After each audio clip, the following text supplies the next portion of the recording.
কারো জন্য জান্নাতের বাগান, কারো জন্য জাহান্নামের গর্ত। আমরা বলি আল্লাহ আমাদের কবরটারে জান্নাতের বাগান বানাও।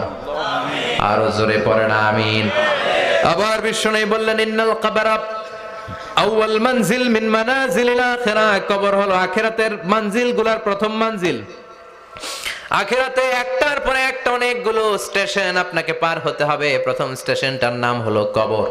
প্রথম স্টেশনের নাম কি? এই কবর নামক স্টেশনে যদি আপনি মাফ পেয়ে যান, সামনের সব স্টেশনগুলোতে মাফের ব্যবস্থা করবে কে? আল্লাহ। আর কবর নামক স্টেশনে যদি ধরা খেয়ে যান, আপনার মায়ের আছে না নাই? লাশটাকে যখন রাখা হয়, লাশটা চিনে কে আমারে রাখলো, কে আমাকে ধৌত করলো, কে আমারে কাফন পড়ালো। এজন্য কবরের আযাব থেকে বিশ্বনবী পানাহ চেয়েছেন। বিশ্বনবী বলেছেন আল্লাহুম্মা ইন্না নাউযু বিকা মিন আযাবিল কবর। ও আল্লাহ, কবরের আযাব থেকে তুমি আমাদেরকে বাঁচাও।